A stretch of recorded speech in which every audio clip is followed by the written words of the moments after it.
featuring highlights of Georgia Southern football '89.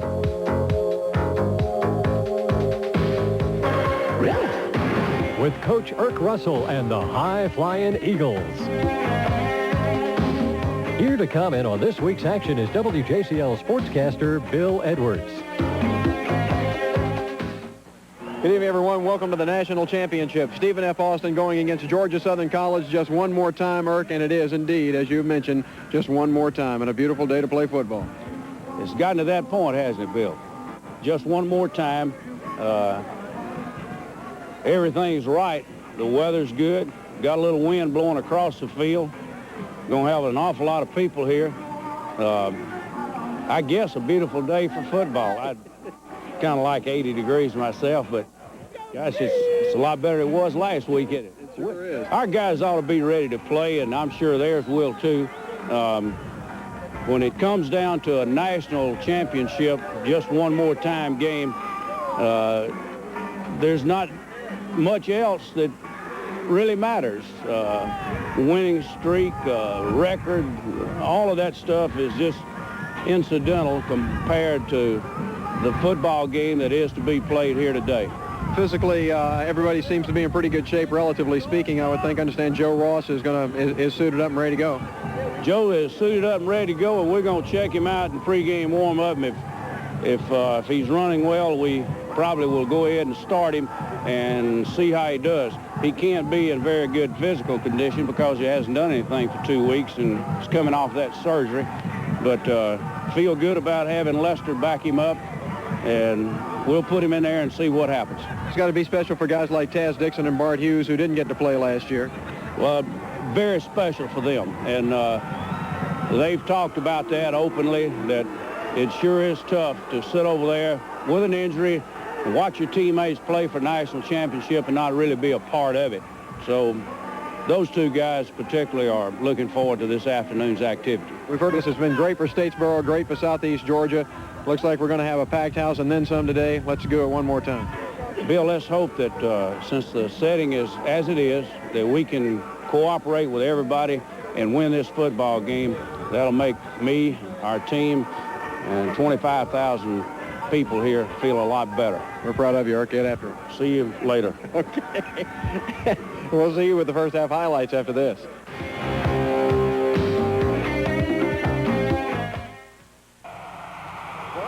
It was 41 degrees, and the wind was from the north-northwest at about 15 when David Kuhl kicked it to Tim Fields, who got to the 20 before he was plastered by Bart Hughes.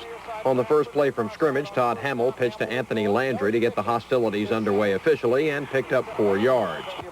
On the afternoon's second play, Larry Sinners treated us to his versatility, picking up a snap from center that may or may not have been on purpose, did a little dance, and then finally completed a pass out in the flats, but Taz Dixon made sure that the guy who caught it was out of bounds, and the Lumberjacks had to punt.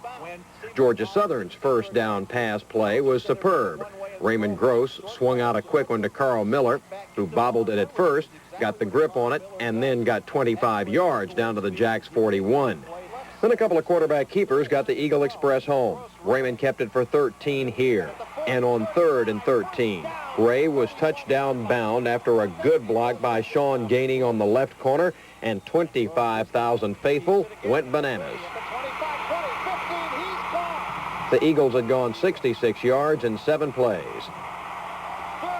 The Eagles' second touchdown precipitated from a Todd Hamill error. A pass that was too high was tipped by an Austin receiver right into the hands of Jim Mutimer. Mutimer, as you can see, makes a great play, having to juggle this one for a while before finally finding the handle. Gross and company wasted no time cranking up the touchdown train, starting with this 31-yard sprint down to the 11. Then a strange touchdown play. As Raymond tried to pitch it, it got away from him and landed in the end zone. But an alert Terrence Sorrell was there, won the scramble, and got the touchdown. 14-0 Eagles. They were making it look so easy the crowd got real quiet, thinking perhaps their support wasn't needed or they'd suddenly gone into a library. Think again.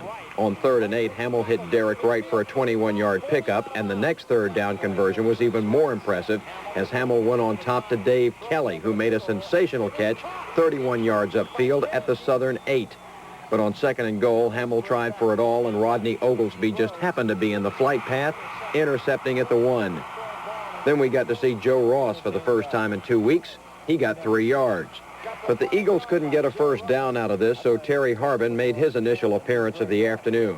Tim Fields was on the other end, and his return was nothing short of magnificent, as Tim came back 25 yards to the Eagle 20 before Shane Maxwell saved it. By the first wave of tacklers, slips another, gets to the 30, still on his feet, 25 to the 20-yard line. And just as the first quarter was drawing to a close, the Lumberjacks converted again on 3rd and 7. Hamill zipped one over the middle to Kelly, 13 yards, down to the Southern 5. The defense did its best. Watch Darrell Hendricks meet Larry Centers straight up, a yard short of glory. But on 3rd down, a different story. Hamill snuck it in to break the scoring ice for the Jacks, 14-7 Southern. The Eagle offense couldn't get anything going on the next possession, so Stephen F. Austin went at it again, but not for long. Larry Centers had a lot of trouble getting by Patrick Parr. In fact, he lost 4 yards. After an incomplete pass, Hamill did complete the next one, but I don't think he had Randall Boone as the receiver in mind. Boone made a great interception and a nifty 18-yard return up to midfield, and things were looking better and better for the Eagles. Yeah, we came out, we were ready to play, like I said, Bill, and when you all fired up, you know, you're concentrating more, and it really, I think it confused him for a while, but then he got his momentum going, and, you know, he made some great passes, they made some good catches, and they took advantage of our mistakes, and that's what football is all about, but like I said, when it counted, we stopped. On 3rd and short, it looked like Raymond was on his way when the ball was suddenly knocked from his grasp at the end of the run, and the Jacks recovered. Funny how that can change a complexion. It provided the needed spark as Hamill suddenly got more accurate than Mr. Spock with a computer, hitting Eric Wright at the 46, a 36-yard gain on the play. Joe Bradford was the target next time, 31 more yards to the Eagle 15 before Michael Berry could stop it. Larry Centers was the next target, and Hamill made it look so quick and easy, it was terrifying. And we had a brand new ball game, 14-all. That's how we are. You know, we were down 27-7 against Grambling in the playoffs, and we've been down a couple of times, but we knew we had the offense to come out and put the points on the board, so we just take our time, run our offense, and we knew we could get back in it. What was it that you found that you could exploit once you got to the momentum going? Well, we knew we got the receivers. They hadn't seen too many receivers where we put so many out with the backs and everything, and we got the backs and catch and the receivers, so we tried to spread them out as much as possible, try to hit the zone in the middle as much as we could, and it worked out so far. We tried to suck them up and try to take them deep, and we got them a couple times. Now, there's the understatement of the season. Meanwhile, it was real important to answer the Jacks in a hurry, and Joe Ross helped out, taking Ray's pitch and went weaving his way through Holiday traffic for 27 yards to the 50.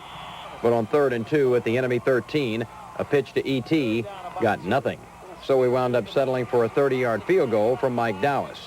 Let's just say this one more time. Stephen F. Austin's a good football team. They're made up of good individual football players, a host of good receivers, and heck, they took our triple option away from us. We didn't make much on that. We had to go to other types of options. Thank goodness we had Joe Ross back, who had enough speed left in him to get on the outside, turn the ball upfield on several occasions, and that helped us win.